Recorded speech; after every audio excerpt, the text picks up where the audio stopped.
Welcome friends. Today we will see rate of chemical reactions. This is the part of chapter number 3, chemical reactions and equation. Now first of all see what is this rate of chemical reaction. अब जब कभी भी कोई reaction होती है तो उसमें क्या होता है एक्चुअली जो रिएक्टेंट हम लोग यूज़ कर रहे हैं that are converted into the product. इसको हम लोग बोलते हैं केमिकल रिएक्शन. अब यहाँ पर ये रिएक्शन कंप्लीट होने के लिए जो कुछ भी टाइम रिक्वायर्ड है that is called as rate. ठीक है, अगर वो रिएक्शन कंप्लीट होने के लिए ज़्यादा टाइम लग रहा है तो उसको हम लोग बोलेंगे स्लो स्पीड रिएक्शन. अगर कोई रिएक्शन होने कोई बहुत कम टाइम में अगर कंप्लीट हो रही है उसको हम लोग कहेंगे फास्ट स्लो स्पीड रिएक्शन. तो इस तरीके से दोनों इसमें कितना टाइम उसको रिक्वायर्ड होता है उसका अकॉर्डिंगली हमने उसको दो इसमें डिवाइड किया है. जैसा हम लोग देखते हैं कि अगर हमारी स्पीड ज़्यादा हो तो हम स्कूल से घर जल्दी पहुंच जाते हैं, तो उसमें क्या हो रहा है टाइम पीरियड हमें कम लग रहा है. उसी तरीके से अगर हम लोग स्लो स्पीड से आते हैं पैदल आते हैं तो हमें स्कूल पहुंचने के लिए ज़्यादा टाइम लगता है. इसी को हम लोग बोलते हैं रेट. ठीक है, अगर जल्दी पहुंच रहे तो रेट ऑफ रिएक्शन क्या है हमारा हाई है, और वही अगर हमारे इसमें हमें टाइम ज़्यादा लग रहा है तो रेट ऑफ रिएक्शन हमारा कम है. अगर एग्जांपल हम लोग देखते हैं रस्टिंग ऑफ आयरन, तो रस्टिंग ऑफ आयरन मीन्स क्या होता है जंग लगना. लोहा जो होता है हमारा उसको जो जंग लगना है तो ये प्रोसेस कैसी होती है, वो जंग एकाएक से लग जाता है क्या? नहीं, उसके लिए 2-3 साल कम से कम उस प्रोसेस के लिए लगते हैं. Means it will takes a long period of time. तो इसलिए हम लोग बोलेंगे उसका रेट जो होता है ये स्लो स्पीड रिएक्शन है और उसका रेट जो है दैट इज़ ऑल्सो लो. ठीक है, वही अगर सेम हम लोग देखेंगे कि अगर दूसरी रिएक्शन हमने ली है, एक टेस्ट ट्यूब में हमने NaOH लिया और दूसरे उसी में हम लोग ने हाइड्रोक्लोरिक एसिड ऐड किया है, तो उसे जैसे हम लोग ऐड करते हैं उसी समय पर हमें नीचे कुछ वाइट कलर के प्रेसिपिटेट्स फॉर्म हुए दिखते हैं that is called as the salt. तो ये जो रिएक्शन है this is a fast speed reaction. जैसे हम लोग ऐड करते हैं वैसे ही हमें यहाँ पर कुछ ना कुछ चेंजेस दिखाई देते हैं, इसलिए हम लोग उसे कहते हैं फास्ट स्पीड रिएक्शन. और इस रिएक्शन का रेट कैसे होता है?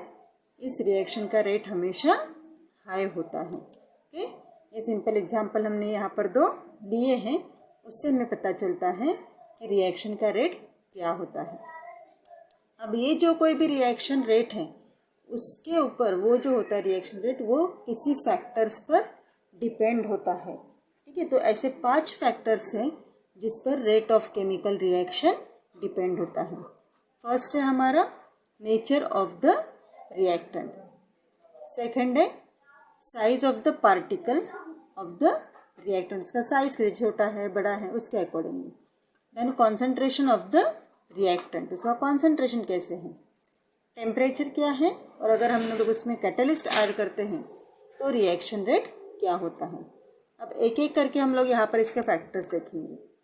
फर्स्ट हम लोग देखते हैं nature of the reactant. Nature means हम जो रिएक्टेंट यूज़ कर रहे हैं उसका नेचर कैसे है. इसके लिए एक सिंपल एग्जांपल हम लोग लेते हैं 2 बीकर में हमने 100 ml वाटर लिया है. एक में हमने 1 टीस्पून या 1 चम्मच हमने नमक ऐड किया, एक में हमने शुगर ऐड किया. कौन जल्दी डिज़ोल्व होगा? सॉल्ट जो है वो जनरली यहाँ पर जल्दी डिज़ोल्व हो जाएगा, जल्दी मिक्स हो जाएगा. क्यों? क्योंकि जो सॉल्ट है that is in polar nature. ठीक है, उसका नेचर कैसे है? पोलर है, उसके पार्टिकल्स इजीली वाटर में डिज़ोल्व हो जाते हैं. वही शुगर जो है उसकी पोलरिटी कम है तो इसलिए उसको ज़्यादा टाइम लगता है. मीन्स यहाँ पर क्या हुआ, जो रिएक्टेंट हम लोग ऐड कर रहे हैं उसका नेचर कैसे होता है अकॉर्डिंग टू दैट उसमें उसका रिएक्शन का रेट डिपेंड होता है. यहाँ पर हमने एग्जाम्पल लिया है कि जो हमारे एल्यूमिनियम का पीसेस है अगर वो हमने HCl में डालते हैं तो जल्दी से हमें यहाँ पर AlCl3 एल्यूमिनियम क्लोराइड हमें ऑब्टेंड होता है. ये क्या हो गई हमारी फास्ट रिएक्शन हो गई. वही अगर हम लोग जिंक मेटल ऐड करते हैं HCl में, तो उस कंडीशन में क्या होता है, वो यहाँ पर स्लो रिएक्शन होती है। जिंक क्लोराइड हमें फॉर्म करने के लिए हमें यहाँ पर ज़्यादा टाइम लगता है। क्यों? तो एल्यूमिनियम जो है दैट इज़ हाईली रिएक्टिव, वही अगर जिंक है तो वो यहाँ पर स्लो रिएक्टिव है। इसलिए हमारे इसमें एल्यूमिनियम जल्दी रिएक्ट होते हैं, वो फास्ट रिएक्शन होती है, और जिंक के साथ रिएक्शन यहाँ पर स्लो होती है। ठीक है, this is about the nature of the reactant. अब सेकेंड फैक्टर हम लोग देखते हैं, size of the particle of reactant. Means जो रिएक्टेंट हम लोग ऐड कर रहे हैं, अगर उसका साइज हम लोग देखते हैं, जैसे सिंपल हमने एग्जांपल लिया, एक इसमें हमने सेम फिर से वही लेते हैं, हम लोग 2 ग्लास लिए, उसमें पानी लिया, एक में हम लोग बारीक की हुई शक्कर डालते हैं, और दूसरे में जैसे नॉर्मल शुगर हमें ऑप्टेन में मार्केट में मिलती हैं वो वाले ऐड करते हैं। कौन सी जल्दी डिसॉल्व होगी? जो हमने बारीक पाउडर फॉर्म में दी हुई है वो शुगर क्या होती है, जल्दी डिसॉल्व होती है। मीन्स क्या हुआ कि अगर साइज पार्टिकल का ज़्यादा होता है तो रेट ऑफ रिएक्शन उसका कम होता है। ठीक है, वो ये क्या हो गया यहाँ पर, इन्वर्सली प्रोपोर्शनल हो गया। रेट ऑफ रिएक्शन जो है that is inversely proportional to the size of reactant. इसके लिए हमने एग्जांपल लिया है शाबाद टाइल्स, जो हमारा ग्रेनाइट होता है, उसको अगर हमने उसका एक पीस लेकर HCl में डालते हैं तो उसमें से हमें इफरवेंसेस जैसे बबल्स फॉर्म होते हैं कार्बन डाइऑक्साइड के, वो स्लोली फॉर्म होते हैं। वही अगर हमने उसका पाउडर बनाकर, वही पाउडर सेम शाहबदी टाइल्स का पाउडर अगर हम लोग HCl में डालते हैं तो उसके इफरवेंसेस हमें जल्दी मिलते हैं। ठीक है, तो यहाँ पर क्या हो गया कि साइज अगर छोटा है तो रिएक्शन फास्ट होती है, रिएक्शन के लिए कम टाइम लगता है, तो रेट ऑफ रिएक्शन ज़्यादा होता है। और वही अगर साइज बड़ा है तो रिएक्शन होने में यहाँ पर टाइम लगता है। नेक्स्ट है हमारा कॉन्सेंट्रेशन ऑफ रिएक्टेंट। अब जो रिएक्टेंट हम लोग ऐड कर रहे हैं तो उसका अगर कॉन्सेंट्रेशन ज़्यादा है तो रेट ऑफ रिएक्शन हमारा यहाँ पर ज़्यादा होगा। ठीक है, रेट ऑफ रिएक्शन क्या होता है, ये डायरेक्टली प्रोपोर्शनल होता है to the concentration of the reactant. जैसे हमने एग्जांपल लिया है यहाँ पर कैल्शियम कार्बोनेट। कैल्शियम कार्बोनेट जब डाइल्यूट HCl के साथ रिएक्ट होते हैं तो कार्बन डाइऑक्साइड गैस इवॉल्व होने के लिए टाइम लगता है। वही अगर हम लोग उसे कॉन्सेंट्रेटेड HCl में डालते हैं, कॉन्सेंट्रेटेड हाइड्रोक्लोरिक में डालते हैं, तो जल्दी से गैस इवॉल्व होकर जो भी कैल्शियम कार्बोनेट है वो डिसअपियर हो जाता है। That means concentration of the reactant affect on the rate of reaction. Now हमारा नेक्स्ट फैक्टर है टेम्परेचर ऑफ रिएक्शन। ठीक है, अगर हमने गर्म पानी में हम लोग अगर शक्कर डालते हैं 1 चम्मच तो वो जल्दी डिसॉल्व होती है as compare to that of the cold water. इसलिए हम लोग क्या कहेंगे यहाँ पर कि जो भी हमारा रेट ऑफ रिएक्शन है that is directly proportional to the temperature. ठीक है, एग्जाम्पल हमने लिया है यहाँ पर ड्यूरिंग डिकम्पोजिशन ऑफ लाइम। चूना जो होता है हमारा, lime water does not turn milky before heating. जब तक हम लोग उसे हीट नहीं करते तब तक वो मिल्की नहीं होता है। बिकॉज क्यों ऐसा होता है, तो उसका रेट ऑफ रिएक्शन जो होता है उस कोल्ड कंडीशन में वो 0 रेट ऑफ रिएक्शन होता है। वही अगर हम लोग उसको हीट करते हैं तो हमारा जो लाइम वाटर है वो यहाँ पर मिल्की हो जाता है। मीन्स अगर हम लोग देखते हैं कि हमारा जो रेट ऑफ रिएक्शन है that is directly proportional to the temperature. हमारा लास्ट फैक्टर है अभी कैटलिस्ट। अब कैटलिस्ट क्या होता है, ऐसा सब्सटेंस कि जो हम लोग उस केमिकल रिएक्शन में ऐड करते हैं तो हमारी रिएक्शन जल्दी हो जाएगी, कम पीरियड में हो जाएगी, और ये जो कैटलिस्ट है that will never take part in chemical reaction. Chemical reaction में वो कभी पार्ट लेगा क्या, नहीं लेगा, वो जैसे कि वैसा बाहर निकलेगा। बट अगर हम लोग उसको ऐड करते हैं तो हमारी रिएक्शन जो होती है वो कम टाइम पीरियड में यहाँ पर कंप्लीट हो जाती है। सपोज हमने एग्जांपल लिया कि एक हमारी रिएक्शन है जिसमें हमने कैटलिस्ट ऐड नहीं किया है, तो उस रिएक्शन को कंप्लीट होने के लिए हमें 6 घंटे लग रहे हैं। उसी सेम रिएक्शन को हम लोग अगर कैटलिस्ट के साथ करते हैं तो वही सेम रिएक्शन हमारी विदिन 30 मिनट्स कंप्लीट हो सकती है। ठीक है, इसलिए हमने क्या किया है, कैटलिस्ट किसको कहा है, ऐसा सब्सटेंस जो रेट ऑफ केमिकल रिएक्शन बढ़ा देता है बट कभी भी वो केमिकल रिएक्शन में पार्ट नहीं लेता है। ठीक है, एग्जाम्पल हमने देखा है decomposition of hydrogen peroxide H2O2, किसमें डिकम्पोज होता है ये, हाइड्रोजन और ऑक्सीजन गैस में। अगर उसमें हम लोग देते हैं, अगर हम लोग उसमें मैंगनीज डाइऑक्साइड पाउडर ऐड करते हैं तो वो रिएक्शन हमारी जल्दी हो जाएगी, और अगर नहीं करते तो उस रिएक्शन के लिए, सेम रिएक्शन के लिए हमें यहाँ पर ज़्यादा टाइम लगेगा। That is the nature of the catalyst. ऐसे 5 फैक्टर हमने देखे जो chemical rate of chemical reaction पर अफेक्ट करते हैं।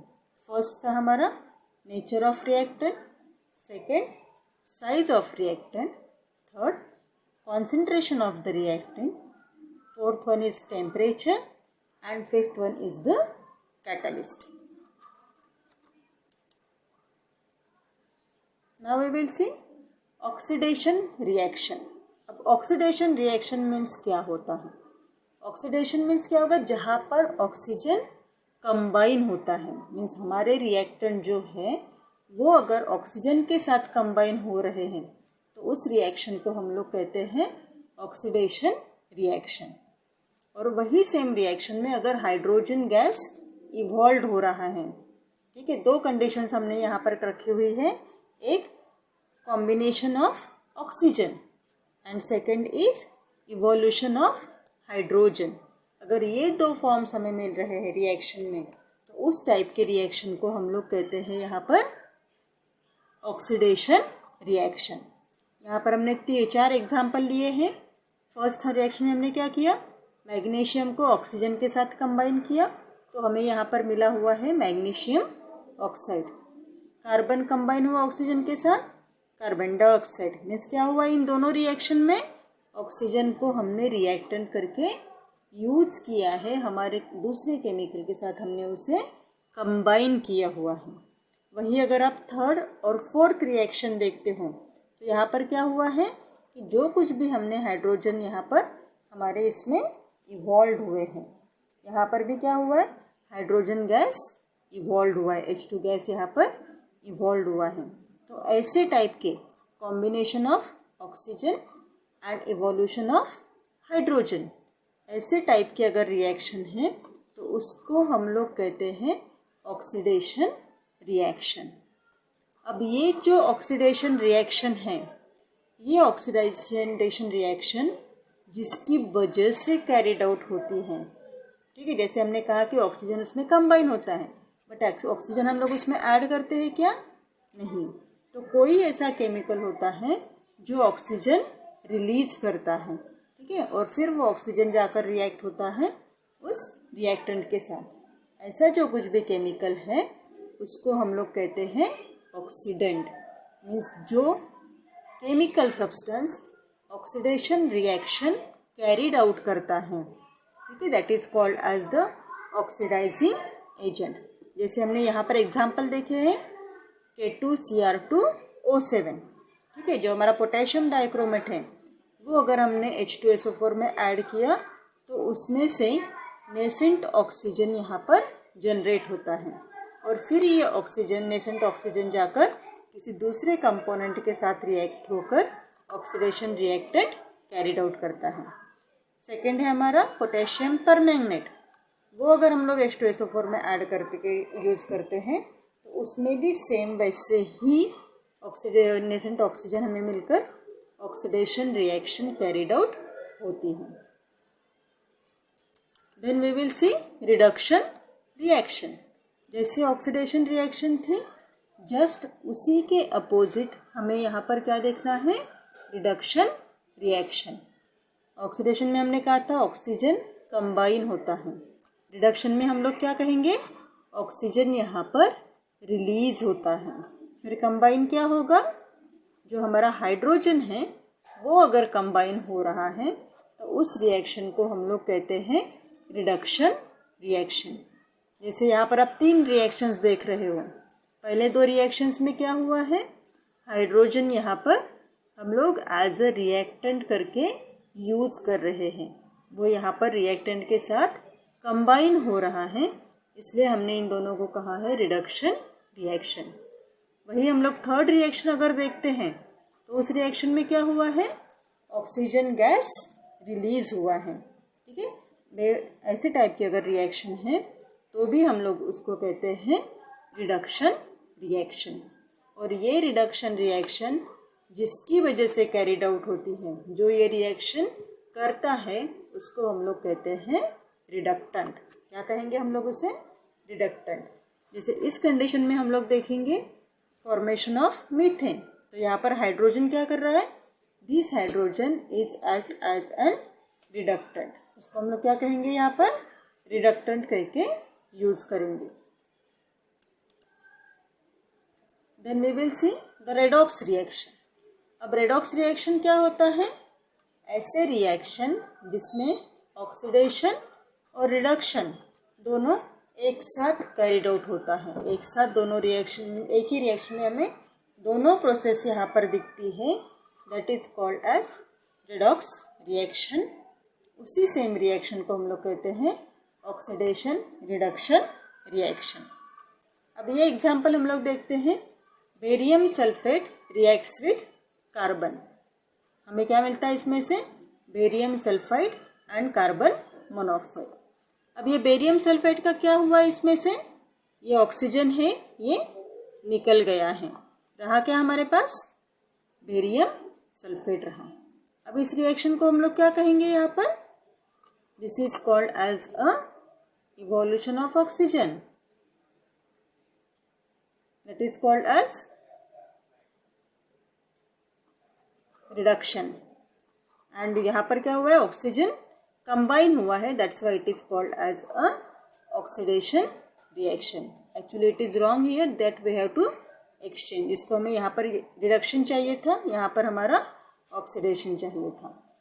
अब सेकेंड एग्जाम्पल हम लोग देखते हैं, manganese oxide reacts with hydrochloric acid, there is a formation of manganese chloride and H2O chlorine gas is evolve. अब MnO2 में क्या हो रहा है, यहाँ पर ऑक्सीजन हमारा निकलकर Cl2 कंबाइन हो रहा है, ऑक्सीजन का इवोल्यूशन हो रहा है, this is the reduction reaction.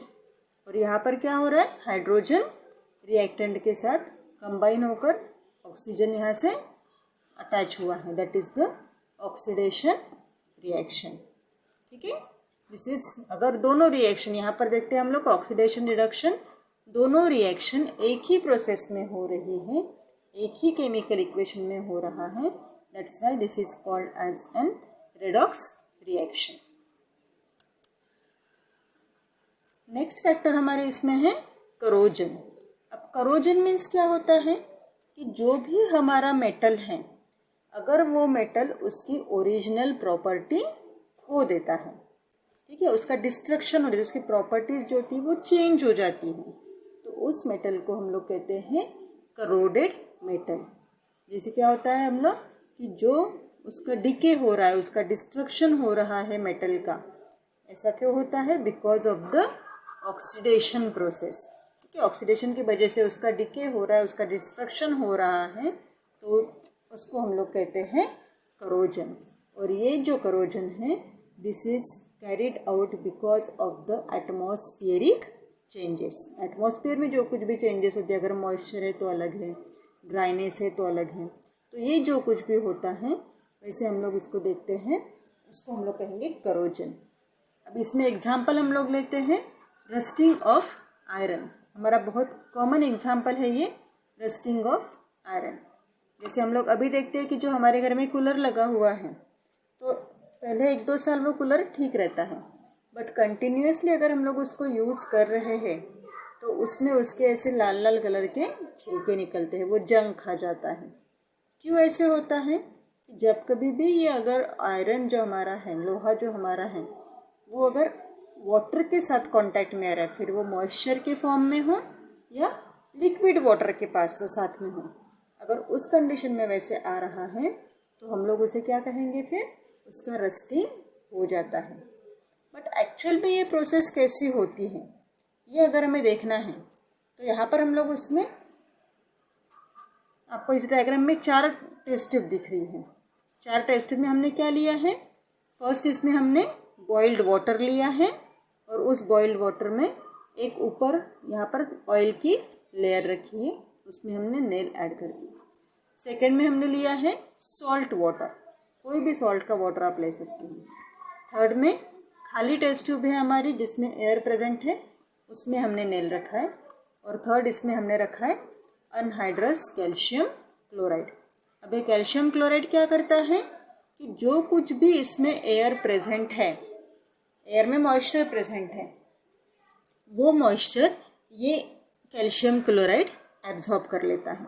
ठीक है, दोनों ये इसमें क्या फ़र्क है, इसमें जो कुछ एयर प्रेजेंट है वो विथ मॉइस्चर प्रेजेंट हो सकती है, बट यहाँ पर जो अनहाइड्रस एल्यूमिनियम कैल्शियम क्लोराइड हमने रखा हुआ है उस वो क्या करेगा कि इस एयर में जो कुछ भी मॉइस्चर प्रेजेंट है वो एब्जॉर्ब कर लेगा।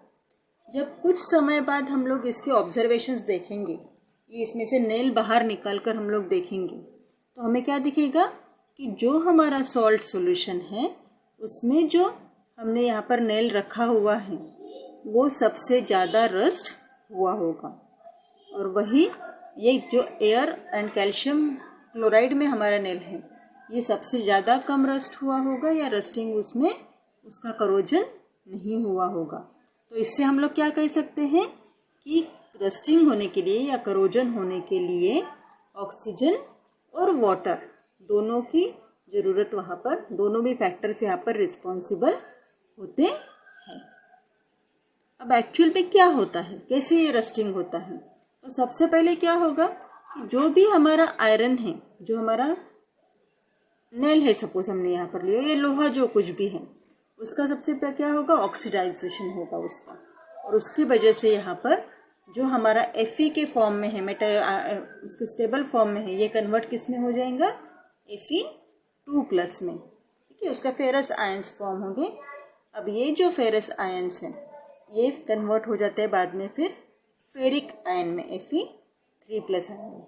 ये हो गया हमारा ऑक्सीडेशन रिएक्शन और ये कैरिड आउट होता है एनोड पर।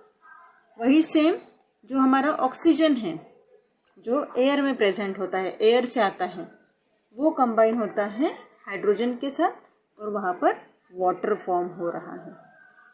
अब ये दोनों रिएक्शन जब हम लोग कंबाइन करते तो हमें ओवरऑल रिएक्शन क्या मिलती है, जो हमारा Fe3+ फेरिक आयन है ये वाटर के साथ कंबाइन हो रहा है और हमें यहाँ पर Fe2O3 फेरस ऑक्साइड हमें जो मिलता है वाटर के साथ, this is a red colour substance और उसी को हम लोग कहते हैं रस्ट, जंग जिसे हम लोग कहते हैं, वो रेड कलर का हमें निकलते हुए, उसके स्केल्स निकलते हुए हमें दिखते हैं, that is the Fe2O3H2O। Okay, same इसी एटमॉस्फेयर में अभी क्या होता है कि जो भी हमारा आयरन सरफेस है, ये पूरा हमारा आयरन का एरिया है। जैसे हमने कूलर टैंक का एग्जांपल लिया था, या अगर गाड़ी हम लोग लेते तो गाड़ी के हमारे जो पार्ट्स बने होते हैं वो आयरन के होते हैं। नई गाड़ी आप देखोगे तो वो चकाचक एकदम दिखती है, शाइनी उसका सरफेस रहता है, बट कुछ दिन अगर आप उसको यूज़ करते हो तो उसके कुछ पार्ट्स जो होते हैं वो जंग खा जाते हैं। अब क्यों ऐसा होता है कि जो कोई भी हमारा आयरन का सरफेस है उसमें अगर कहीं पर थोड़ी सी भी गैप मिल जाती है या अगर वाटर को रुकने के लिए जगह मिल जाती है तो ये जो यहाँ पर वाटर दिखाई, this is the single drop of water, एक ही ड्रॉप जो है मॉइस्चर के फॉर्म में हो सकता है, उसको हम लोग उसमें रख देते हैं। तो इसमें जो आयरन प्रेजेंट है वो आयरन उस वाटर ड्रॉप के साथ रिएक्ट होकर उसका फर्स्ट स्टेप में क्या होगा, ऑक्सीडेशन होगा। कहाँ पर, एनोड पर उसका ऑक्सीडेशन होता है। अब ये एनोड जो है यहाँ पर Fe2+ आयंस फॉर्म हुए हैं, ये Fe2+ आयंस किसके साथ कंबाइन होते हैं, फिर वाटर में जो OH- आयंस प्रेजेंट हैं उसके साथ रिएक्ट होकर यहाँ पर फेरिक हाइड्रोक्साइड फॉर्म होता है। वैसे ही सेम जो वाटर में ऑक्सीजन प्रेजेंट है या एयर से जो कुछ भी ऑक्सीजन रिएक्ट हो रहा है वो अपना क्या फॉर्म करेगा, कैथोड पर हाइड्रोक्सिल आयन फॉर्म करेगा जो यहाँ पर कंबाइन हुए हैं, और इस तरीके से इसे कंबाइन होकर फिर से ये कन्वर्ट हो जाएगा Fe2O3 में। ठीक है, जैसे हमने यहाँ पर देखा हुआ है कि ये जो Fe2+ है ये कन्वर्ट हो गया Fe3+ में, वाटर के साथ कंबाइन होकर Fe2O3 H2O यहाँ पर फॉर्म हो रहा है। और ये जो है this is the red colour dust. This is the phenomenon of this corrosion in the atmosphere. If we want to remove the rusting या corrosion अगर हमें रोकना है तो हम लोग क्या करते हैं, फिर कूलर का जैसे हमने एग्जाम्पल है तो कूलर को हम लोग क्या करते हैं, we are applying the coating of paint, उसको हम लोग पेंट लगा देते हैं ताकि जो कोई भी हमारा आयरन है वो एयर के डायरेक्ट कांटेक्ट में नहीं आना चाहिए, इसलिए हम लोग उसको क्या करते हैं, पेंट करते हैं।